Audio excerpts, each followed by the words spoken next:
ஏதோ முக்கியமான விஷயம் பேசணும்னு சொன்னீங்களே, சொல்லுங்க. நான் உங்களை விரும்புறேன் சூர்யா. இப்ப என் மனசெல்லாம் நீங்க மட்டும்தான் இருக்கீங்க. நான் உங்களை கல்யாணம் பண்ணிக்கணும்னு ஆசைப்படுறேன். உங்களால என்னை ஏத்துக்க முடியுமா? மிஷின் ஓடிட்டு இருக்கிற வரைக்கும் அதை பத்தி யாரும் கவலைப்பட மாட்டோம். ஆனா அதுவே ரிப்பேர் ஆகி சரி பண்ணிட்டோம்னா மறுபடியும் அதை பார்க்கும் போதெல்லாம் எப்படா ரிப்பேர் ஆகும் நம்மளுக்கு கவலையா இருக்கும். அந்த மாதிரி தாங்க லைஃபும். புருஷன் முன்னாடிக்குள்ள சண்டை வரலாம், ஆனா சந்தேகம் மட்டும் வந்துடவே கூடாதுங்க. அப்ப என்ன நீங்க சந்தேகப்படுறீங்களா? நான் உங்களை சந்தேகப்படலைங்க, ஆனா நீங்க என்ன சந்தேகப்படக்கூடாது. சரி, நான் உங்களை கல்யாணம் பண்றேனே வச்சுக்கங்க. இப்போ நீங்க ஒரு டாக்டர். என்னைக்காவது ஒரு நாள் ஹாஸ்பிட்டல் உங்களுக்கு வேலை அதிகமா இருக்கும். அப்போ நீங்க வீட்டுக்கு வரக்கு லேட் ஆகும். நான் என்னாச்சோ ஏதாச்சும் பதறி போய் உங்களை ஹாஸ்பிட்டலில் தேடி வருவேன். அப்போ உங்களுக்கு என்ன தோணும்? என்னடா என்னைக்கு வராதவன் நம்மளை புதுசாக தேடி வந்திருக்கானே, ஒருவேளை நம்மளை சந்தேகப்படுறோம்னு உங்களுக்கு தோணும். இந்த மாதிரி எதுக்கு எடுத்தாலும் உங்கள் மனசில் ஒரு குற்ற உணர்வு இருந்துகிட்டே இருக்குங்க. மலேரியாவும் மஞ்சள் காமலையும் வரும், சமயத்தில் வராமல் கூட போயிடும். ஆனால் நம்ம முன்ஜாக்கிரதையாக தடுப்பூசி போட்டுக்கிறது இல்லையா? அந்த மாதிரி தாங்க வாழ்க்கையும். நம்ம முன்ஜாக்கிரதையாக இருக்கிறது தாங்க நல்லது.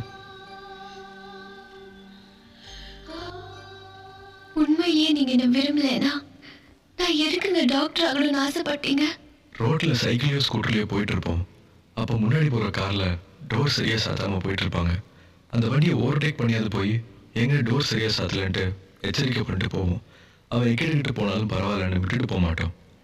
முன்ன பின்ன தெரியாதவங்க மேலேயே நமக்கு அக்கறை இருக்கும்போது நான் உங்களை காதலிச்சிருக்கேங்க.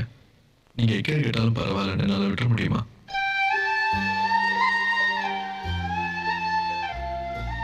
இப்போ நீங்க ஒரு டாக்டர்.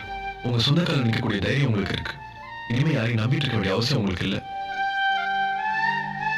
திடீர்னு கால் உடைஞ்சு போச்சுன்னா சப்போர்ட்டுக்கு ஸ்டிக் வச்சு நடக்கிறோம்.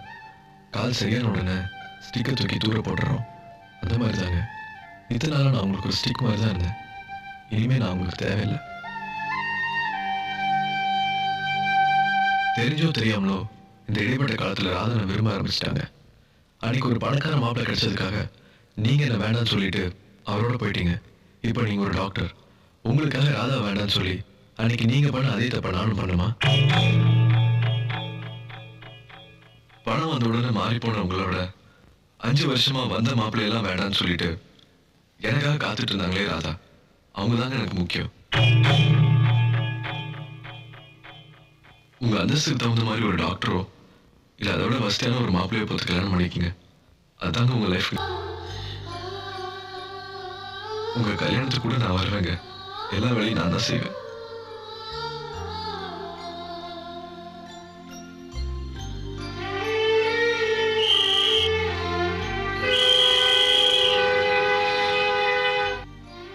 ட்ரெயின் கிளம்ப போதுங்க.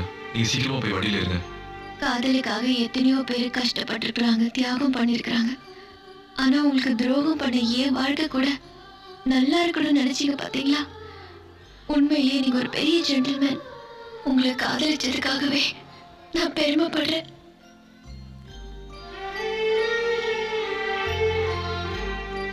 நான் கல்யாணம் பண்றதா உங்களுக்கு சந்தோஷம்னா கண்டிப்பா கல்யாணம் பண்ணிக்குவேங்க. நான் வரேங்க.